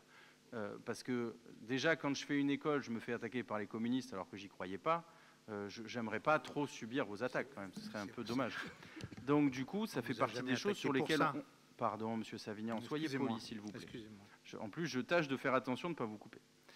Donc, on étudie tous les scénarios possibles, que ce soit sur l'ancien abattoir, que ce soit effectivement en lieu et place de l'actuelle piscine. C'est pour ça qu'on a demandé des études structures sur la piscine. C'est pour ça qu'on essaye de ne pas mettre tous nos œufs dans le même panier, justement pour ne pas faire de bêtises. Encore une fois, pareil, sur l'école du Coudoulet, je pense que vous vous méprenez pour une raison simple. Pourquoi on l'a prévu là? On l'a prévu là, d'une part parce qu'on n'avait pas 25 000 terrains et que c'est au droit d'OAP où ça va être les derniers endroits où on va pouvoir construire des habitations. Et c'est heureux, puisque comme vous le savez, puisqu'on en a parlé dans cette séance, il y a le 2e escadron de Rafale qui va arriver à l'horizon 2028 et que donc il faut bien prévoir des équipements. Voilà. Donc, et je pense que s'il y a un endroit où c'est heureux que ça puisse être le dernier urbanisable, c'est le Coudoulet, la partie encore plus sud du Coudoulet, qui est encore plus proche de la base aérienne. Je trouve que c'est, au contraire de ce que vous dites, encore plus adéquat que tout ça se passe là. Voilà. Est-ce que j'ai oublié de répondre à quelque chose, M. Savignan? J'ai répondu à la médecine. Non, mais au nord, on a des terrains quand même au nord. Hein. Devant au nord, c'était les corons. Comment? Au nord, c'était les corons. Quel terrain au nord, M. Savignan? Quel terrain au nord? Eh bien, le terrain que je cherche le nom d'avenue quand on arrive au feu, là, de Carglass, en face. Ah là, oui, ça, c'est pas pareil. Là, oui, tout à fait. Hein. Non, mais alors, deux choses. D'une part, il faut quand même que vous le sachiez, au cas où. On est quand même, là, c'est la zone où on veut faire de la compensation hydraulique. Parce que Vous le savez, c'est quand même un des gros sujets qu'on a, c'est l'inondabilité. Alors, il faut que je me renseigne aussi, parce que pour les épisodes 2002 et 2003, on était la situation était grandement aggravée, parce que les communes de Travaillant et de Camaret-sur-Aigle nous déversent l'euro. Et donc, du coup, on écrit depuis Paul Durieux, chroniquement à ces deux maires, pour savoir ce qu'ils font pour nous éviter le problème. Bon, donc ça fait partie d'une des zones où on doit faire de la compensation hydraulique, et donc faire du bâti là-bas, très franchement, je n'y suis pas favorable. Je ne sais même pas si en termes de zonage, on pourrait tant que ça, d'ailleurs.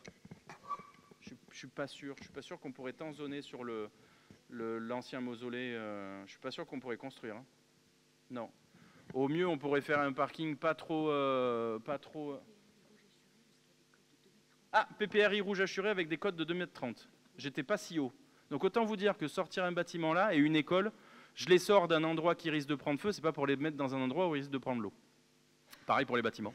Un parking là, ça me paraît assez adapté, petit à petit. On verra ça au fur et à mesure, mais d'abord, le premier truc à faire, c'est de la compensation hydraulique pour éviter que Camaret Travaillant et la pluie ne nous foutent encore sous l'eau. Voilà. Faut qu'on leur réécrive d'ailleurs. On en avait parlé là il y a 2-3 jours. Faut qu'on leur réécrive aux communes et à l'Interco aussi. Bon.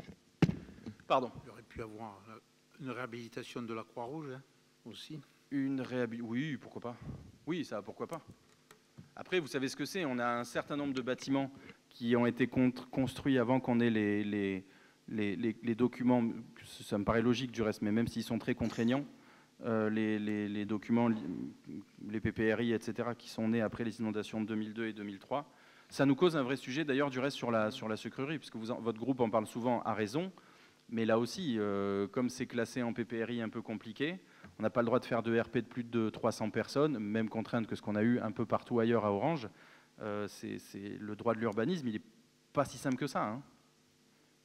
Voilà. Est-ce que j'ai oublié de vous répondre à une de vos questions, Monsieur Savignon? Non. Non, c'est bon. Sinon, vous m'enverrez une question écrite au prochain conseil municipal. Voilà. J'en doute pas. OK. On passe au vote, chers collègues.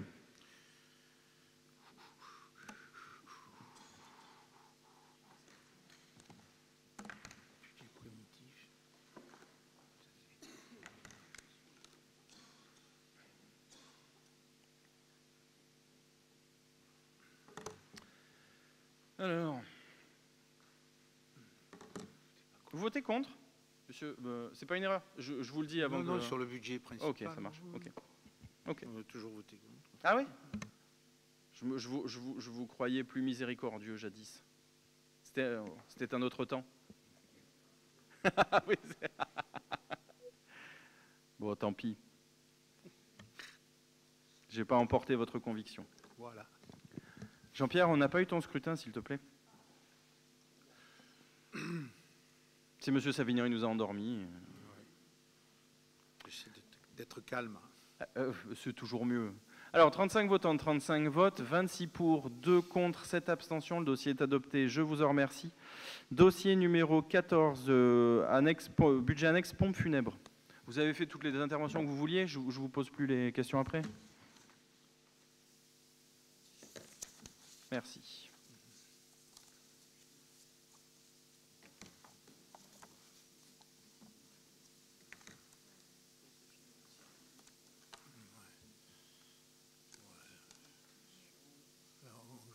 Il va encore me dire. Bah, vous abstenez, Monsieur Savignon? On s'est toujours abstenu, c'est pareil. Bah, sur les pompes funèbres. Oui, c'est un démembrement du... Madame Aloui vous a toujours félicité sur les pompes funèbres. À juste titre. Ouais. Mais ça, c'est parce qu'elle est amoureuse de Denis. Je dis pendant qu'elle n'est pas là. Tout le monde est amoureux de Denis, de toute façon. N'est-ce pas? Pardon. 35 votants, 35 votes, 26 pour, 9 abstentions. Ah non, pas Claude. Bon, mais tant pis. Le dossier est adopté à l'unanimité. Je vous en remercie. Dossier numéro 15, annexe crématorium.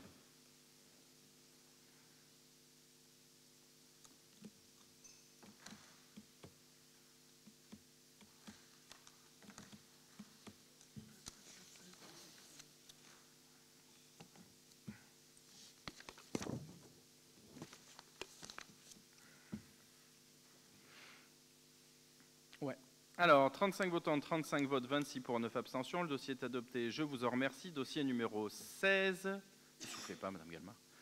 Souterrain, pardon, parking souterrain. On passe au vote, je suppose que vous n'avez pas de...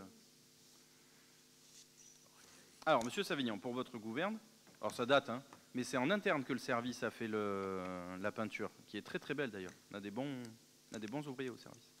Sur le parking. Ouais. Ah oui, par rapport à ce qu'on discutait en commission d'appel d'offres. Ouais. D'accord. Tout à fait. Oui. Ah ben oui. Non, mais comme j'y ai repensé. Oui, vous avez repensé à ma demande des marchés de Tout à fait. maintenance. Je suis un fervent défenseur de la puissance publique et du service public.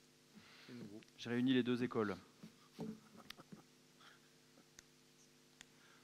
J'ai même pas l'unanimité sur le parking souterrain, quand même.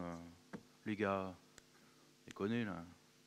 35 votants, 35 votes, 26 pour, 9 abstentions. Le dossier est adopté à l'unanimité. Ça va faire de la peine au parking souterrain, hein, je ne vous cache pas. Dossier numéro 17. Mise en place de l'IFSE régie dans le cadre du RIFSEP. Oui, on nous demande de changer l'intitulé, grosso modo. Est-ce qu'il y a des questions sur le sujet? C'est pour qu'il puisse être payé quand même. On repasse au vote.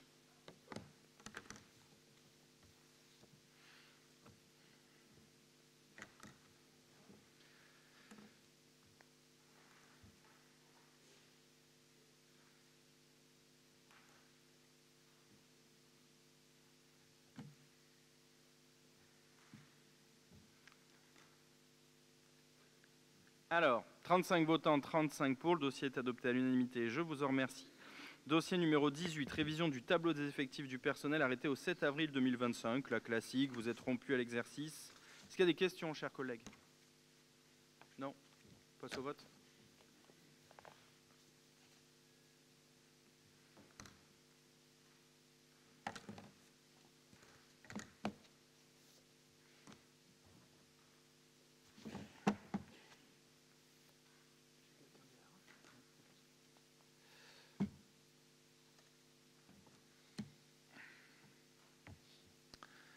Alors, 35 votants, 35 votes, 28 pour, 7 abstentions. Le dossier est adopté. Je vous en remercie. Dossier numéro 19, mise en place du règlement de formation. On l'a dépoussiéré, il datait un peu. On l'a passé ce matin pour les agents de l'Interco. Est-ce qu'il y a des questions? Rien de nouveau sous le soleil, comme disait l'Ancien Testament. On passe au vote.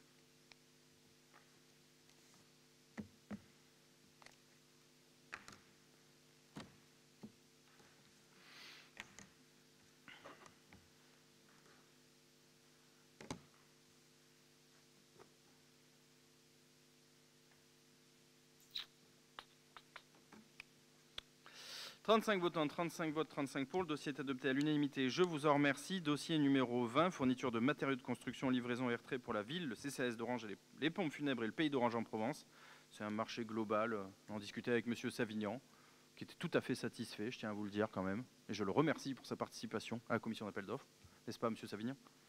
Voilà, c'est pour le fourniture de matériel. Commission d'appel d'offres. Hein? Je n'ai pas de problème en commission d'appel d'offres. Vous êtes même plus gentil en commission d'appel d'offres, je tiens à le dire. Ça dépend. Mais j'aurais aimé, par exemple, la discussion qu'on a eue sur la maintenance ou quoi, il y a des fois des sujets qui devraient plus être là que, vous voyez, que sur la commission ou retraduit en commission. Je n'ai pas la prétention de tout savoir, mais je suis ouvert à la discussion. Encore une fois, je pense que vous l'avez vu, dans le règlement, enfin, il y a un règlement intérieur, je ne suis pas très bégueule dessus. Je vois comment certains de mes collègues coupent la parole. Je vous invite à regarder un conseil municipal de Bolène ou de la CCRLP quand même. Hein. C'est une autre marmelade. Entre nous. Hein. Ok, on passe au vote. Il n'y a pas de risque, je vous le dis.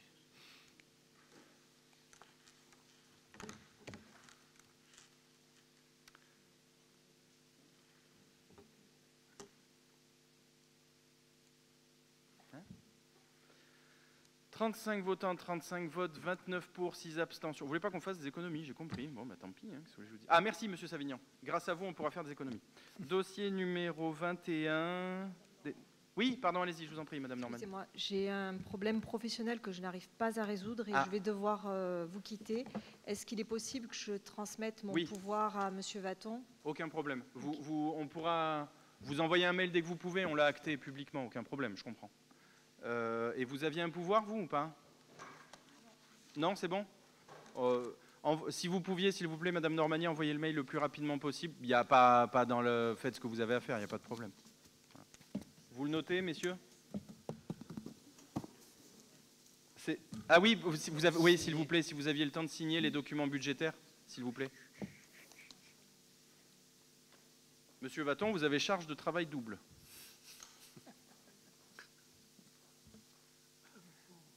Vous avez pu récupérer la télécommande, Monsieur Vaton? Ok.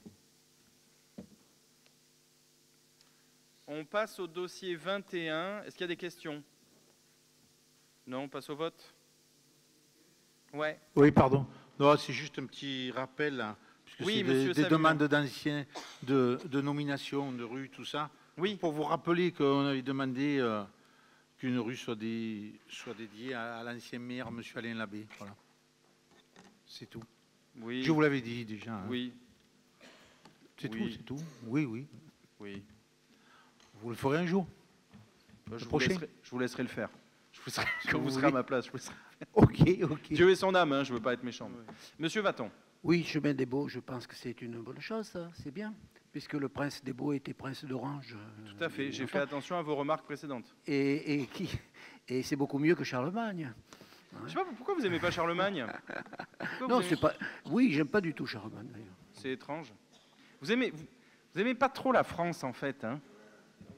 Vous exagérez, j'aime la France de la diversité, non pas comme vous, la France de l'uniformité. Parce que la France de la diversité, ça n'existe pas, Monsieur Vaton. Moi, je suis pour la diversité, vous non. Oui, mais je crois, on a déjà eu la conversation. Vous savez, oui. Catholique, en grec, ça veut dire universel. Bon. Oui. Donc moi, je rêverais vos utopies du village mondial, mais le réel est très brutal et ne tolère malheureusement pas, et je le regrette, mais il tolère très peu les différences. Et Lévi-Strauss a bien mieux écrit que ce que je peux le dire, moi, sur le sujet. Mais je crains, malheureusement, que les cultures et les hommes étant ce qu'ils sont, ils supportent très mal la différence. Et pourtant, c'est un catholique qui vous le dit. Et moi, je crois que malheureusement, pour la paix, il vaut mieux que chacun soit chez soi, parce que même si vous m'aimez beaucoup, si je vivais à vos crochets pendant 10 ans, au bout d'un moment, vous me diriez « Monsieur Yann Bompard, je vous aime beaucoup, mais j'aimerais bien que vous rentriez chez vous. » Ce qui me semble cohérent. Je relance pas le débat, mais je sais que... Non, je sais qu'on est irréconciliable sur le sujet. Exactement. Reconnaissez qu'en 30 ans, où vous avez gardé le même positionnement, le réel a plutôt penché vers moi que vers vous. Malheureusement. Donc, peut-être qu'étant quelqu'un étant un homme de paix, mais comme veut le proverbe, qui veut la paix prépare la guerre, peut-être qu'on n'avait peut-être pas trop tort sur ce que mes parents disaient depuis les années 70. Peut-être. Je relance pas. Non. C'est le réel qui a répondu pour vous. Ok. 21. Alors, bon, on vote quand même, pour une fois que je sens qu'on va peut-être avoir l'unanimité.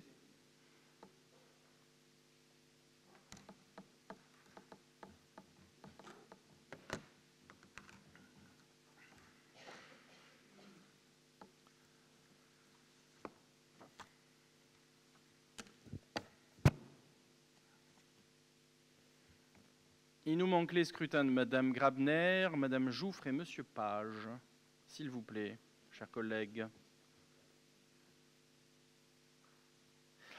Je vous préviens pour... Alors, 35 votants, 35 pour, unanimité, je vous en remercie. On va décaler la 22, parce que du coup... Pardon, c'est ce dont on parlait tout à l'heure, la cession de parcelles de la ville au département. Mais il semblerait que comme choix conseiller départemental, et même si c'est relatif à deux puissances publiques qui se mettent d'accord, il ne faut pas que je vote. Donc, oui, je suis d'accord, Monsieur Savignan, mais Duralex, Cedlex. Donc du coup, je le décale à la fin de la séance. Donc la 22, on la déplace. La 23, c'est bon, 23-24, pas de difficulté? Non? Ok, on est bon. Bon. 23-24, aliénation de gré à gré. Il y a des questions en général sur les sujets des aliénations ou pas, chers collègues? Monsieur Vaton, je vous écoute. On répète toujours les mêmes questions, donc c'est pas la peine. Je vous sais gré de le reconnaître. Ça m'évite de vous répéter ma réponse, comme disait Georges Marchais. On passe au vote. Je vous laisse voter contre. Là, c'est pareil. Reconnaissez, même si vous n'êtes pas d'accord, reconnaissez que la qualité du centre-ville, c'est quand même amélioré. 23, Denis.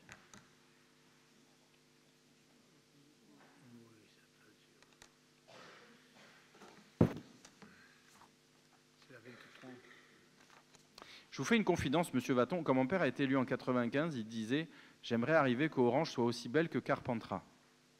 Je ne veux pas attaquer mon voisin de Carpentras, mais je trouve qu'on ne s'est pas trop mal débrouillé quand même. Alors, en termes d'urbanisme, je crois que vous, en ce moment, vous faites beaucoup de choses fausses. Hein. Non, plus que Claudius. Oh, beaucoup plus. Oh, beaucoup putain, plus. la vache. Parce que on m'en cuira. Je l'attendais, Claudius, bien sûr, bien sûr. Parallèlement, non mais vous n'avez pas regardé les chiffres qu'on a passés il y a quelques mois. Regardez, parallèlement, on a consommé beaucoup moins d'espace que Carpentras, justement. Oui, vous consommez 8 hectares par an d'espace. Monsieur Savignan, bon, de toute façon, 8 hectares par an qui sont artificialisés. Sur Et vous allez continuer encore au Coudoulet, là-bas, où tout est boisé, vous allez tout déboiser. Et vous qui êtes architecte, vous n'avez jamais déboisé pour construire une maison. J'essaye de faire plaisir à Carole Lambani en faisant du développement économique, et quand j'en fais, ça vous convient pas. Je ne sais plus comment faire. Monsieur Savigny, ah c'est bon, on a eu votre scrutin. Je fais du mauvais esprit un peu, c'est pareil. 35 votants, 35 votes, 29 pour, 6 abstentions. Le dossier est adopté, pardon, je vais y arriver. Je vous remercie. Dossier 24. Communaux au sein de l'immeuble de copropriété, monsieur Dacier. Pas de questions, puisque ce sont les mêmes. Oui, vas-y, excuse. Bis repetita placente. Voilà. Oui, moi, monsieur Savignan. Bis repetita aussi, mais non placente. on préfère que la rénovation de la ville ait lieu avec un partenariat avec Solilage pour constituer des logements que vous gardez. Nous, c'est notre position. Pas sur les magasins, mais sur le logement. Parce que comme ça, en tant que maire, vous garderiez la main sur le logement et les maires différents. Je suis d'accord avec vous. Alors, je me permets une petite remarque, si vous permettez. Je suis tellement d'accord avec vous qu'on l'a fait sur d'autres opérations moins coûteuses. Oui. Et donc, du coup, je pense qu'on est l'une des premières, justement, pour aussi rattraper les fameux 25% de la loi SRU. On est l'une des, sans doute même la première commune du Vaucluse à avoir pu conventionner avec l'ANA pour que, justement, les immeubles qu'on a faits puissent rentrer dans le contingent social. Alors, nous, on n'a pas le droit aux abattements fiscaux et à l'inverse des privés. On n'a pas le droit aux abattements fiscaux et aux subventions. Nonobstant, c'est quelque chose sur lequel on incite les propriétaires. Voilà, au moins sur le conventionnement, ils ont le choix des locataires. Et comme on sait que maintenant, on a 70% des Français qui sont éligibles aux logements sociaux, je vous promets que ce n'est pas de ma faute. Hein. Je vous promets que ce n'est pas à cause de moi s'il y a 70% des Français qui sont éligibles au logement social. Et si ce chiffre a explosé sur les 10 dernières années, on pourrait... Je veux bien l'assumer pour vous faire plaisir, mais j'aurais un peu du mal à vous prouver la démonstration. Je pense qu'il y a peut-être une cause nationale. Il nous manque des scrutins pour le dossier 24. Mais tout ça pour dire que je ne mets pas de côté ce que vous dites, puisqu'on l'a pratiqué ailleurs.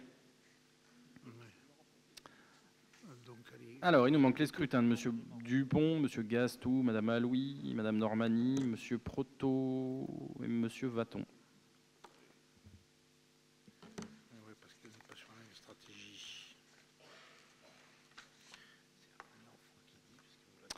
35 votants, 35 votes, 29 pour, 6 abstentions. Le dossier est adopté. Je vous en remercie. Dossier numéro 25, création du tarif de forfait convention groupe scolaire et modification du règlement intérieur. C'est à vous, Madame Galmard. Création du tarif forfaitaire convention groupe scolaire et modification du règlement intérieur. Considérant les futures conventions de partenariat entre les établissements scolaires et le Conservatoire d'Orange, ces conventions permettent la mise en place d'une pratique collective, la formation musicale des élèves, une pratique individuelle musicale avec l'étude de quelques œuvres dans l'année et la finalité d'un concert en fin d'année scolaire. À ces fins, il est nécessaire de créer un nouveau tarif pour les groupes scolaires bénéficiant d'une convention de partenariat s'élevant à 60 €. Cette création tarifaire devra être inclue au règlement intérieur du Conservatoire, forfait, convention groupe scolaire. Le conseil municipal décide d'approuver la convention du tarif forfait convention groupe scolaire d'un montant de 60 €, d'approuver la modification du règlement intérieur annexé à la présente délibération et d'autoriser Monsieur le maire ou tout agent habilité à signer tout document relatif à ce dossier. Est-ce qu'il y a des questions, chers collègues? Oui, c'est juste. J'en étais sûr. Non, c'est juste technique, madame. Allez-y, pardon.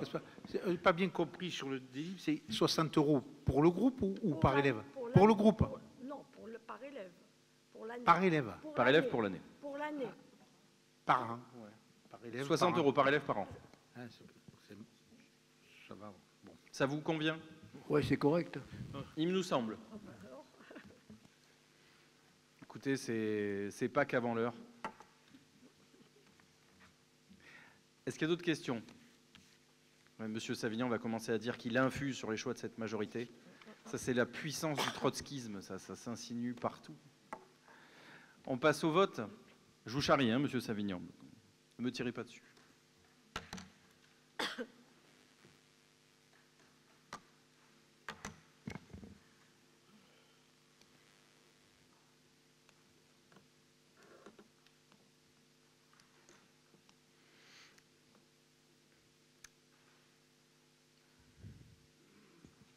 Alors, 35 votants, 35 votes, 35 pour. Je vous remercie pour cette unanimité. Et je sors. C'est bon? Non, j'ai le salon du livre. Eh bien non, mais je sors. C'est des subventions. Ah non, non. Non, non, vous faites les subventions, vous faites tout sans moi. Hein. Vous débrouillez, vous êtes grand maintenant, Madame Galmar. Hein.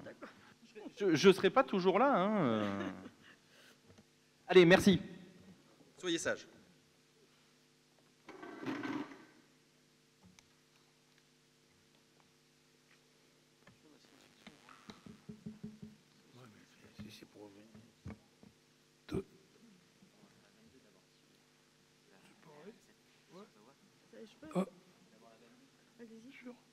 Ouais, on va passer au dossier 22. On revient un petit peu en arrière. Alors, déviation de l'ex-route nationale 7, cession de parcelles communales au profit du département.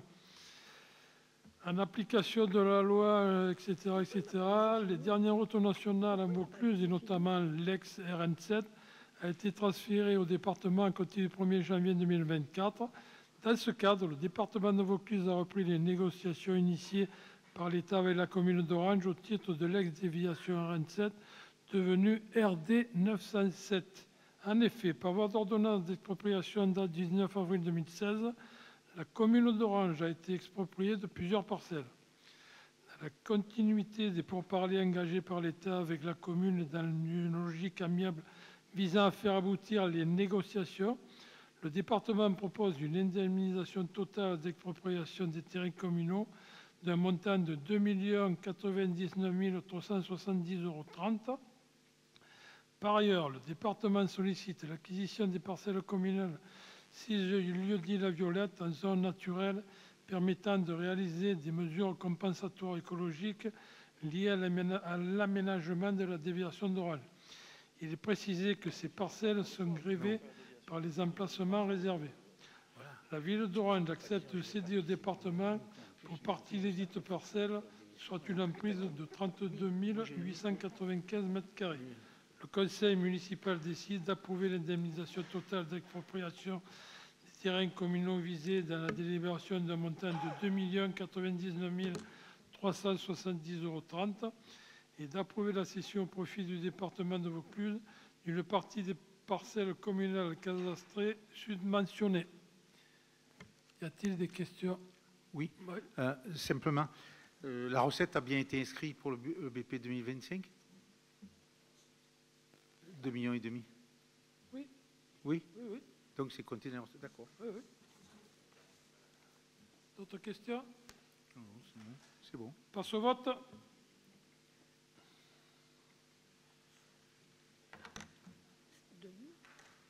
Pourquoi vous n'avez pas laissé finir le culturel? C'est parce qu'ils vont demander comme ça. On va revenir. C'est pas moi. Hein. Ne vous énervez pas. Non. Vous auriez pu me laisser finir. Alors, bientôt. Votant 35, vote 34 pour, un non voté. Le dossier est adopté, je vous remercie. On va revenir sur le culturel avec Madame Galmar, dossier 26. Attribution d'une subvention exceptionnelle à l'association ASFO 84 pour l'organisation du Salon du Livre 2025. La commune d'Orange souhaite soutenir l'association Science-Fiction Orange 84, dite ASFO 84, pour l'organisation de l'événement du Salon du Livre. L'ASFO 84 est co-organisatrice du dit événement et la ville souhaite que ce salon devienne un événement littéraire et culturel majeur au niveau du département. Il convient donc de valider la demande d'une subvention d'un montant de 10 000 € au bénéfice de ASFO 84. Le conseil municipal décide d'allouer une subvention exceptionnelle de 10 000 € à l'association Science-Fiction Orange 84, de dire que l'association Science-Fiction Orange 84 présentera un bilan financier à l'issue du Salon du Livre et qu'elle sera amenée à reverser les sommes non utilisées. De dire que cette association a satisfait aux conditions de déclaration prévues par la réglementation, de préciser que les crédits nécessaires sont prévus au budget primitif 2025 et d'autoriser Monsieur le maire ou l'adjoint délégué à signer tous les documents relatifs à ce dossier. Y a-t-il des questions? Ils ont moins 50%, enfin, ils sont passés de 20 000 à 10 000. Je sais pas. Je vous fais la remarque après. Vous avez quelque chose à répondre? Non. La dernière, il n'a pas eu lieu? Non, l'an dernier, non, parce que nous avons vu que c'était une manifestation très difficile à mettre en place et qu'il nous fallait du temps. Et vous savez qu'il y a énormément d'auteurs. Au mois d'octobre, nous avons eu 425 nouveaux livres. Et il faut choisir des auteurs qui nous conviennent et des auteurs cotés pour faire le salon du livre. Donc c'est très compliqué, très difficile. Vous pensez que cette année, il aura encore lieu? Cette année, on fait le salon du livre le 21, 22 et 23 novembre.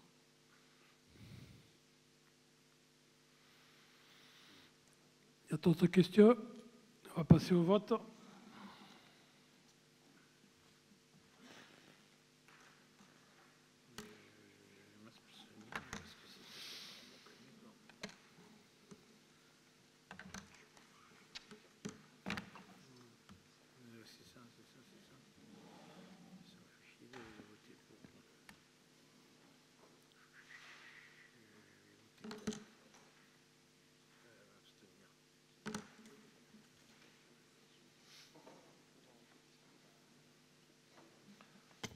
« 35 votants, 34 votes, 32 pour, 2 abstentions. Le dossier est adopté, je vous remercie. Dossier 27, Madame Gaspard. Oui, il s'agit de l'attribution d'une subvention exceptionnelle à l'association Canicas 84 qui a participé au championnat de France de canicross qui s'est déroulé les 1er et 2 mars 2025 à Butier, en Seine-et-Marne. C'est la participation de 4 athlètes et 4 chiens, bien évidemment. Il est donc demandé au conseil municipal de bien vouloir allouer la subvention exceptionnelle à l'association comme susmentionné dans le tableau, de dire que cette association a satisfait aux conditions de déclaration prévues par la réglementation, préciser que les crédits nécessaires sont prévus au budget primitif de 2025 et autoriser le maire ou l'adjoint délégué à signer tous les documents relatifs à ce dossier. Y a-t-il des questions? Nous pouvons passer au vote, Monsieur Sabon. On va passer au vote.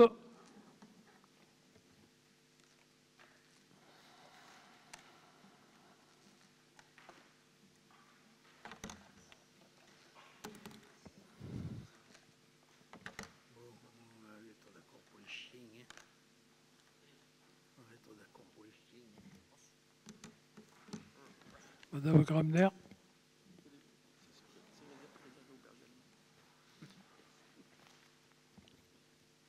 « 35 votants, 34 votes, 34 pour. Le dossier est adopté. Je vous remercie. On va rappeler peut-être, Monsieur le maire, pour clôturer la séance. Ils sont tous pour les...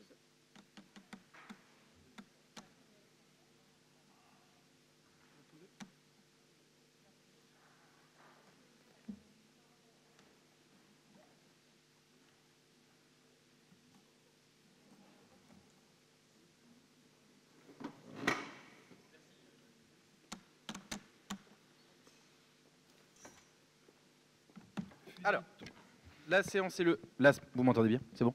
La séance est levée. Je vous invite à ne pas oublier à signer au fond. Hein, les finances vous attendent. Merci beaucoup et joyeuse Pâques en avance.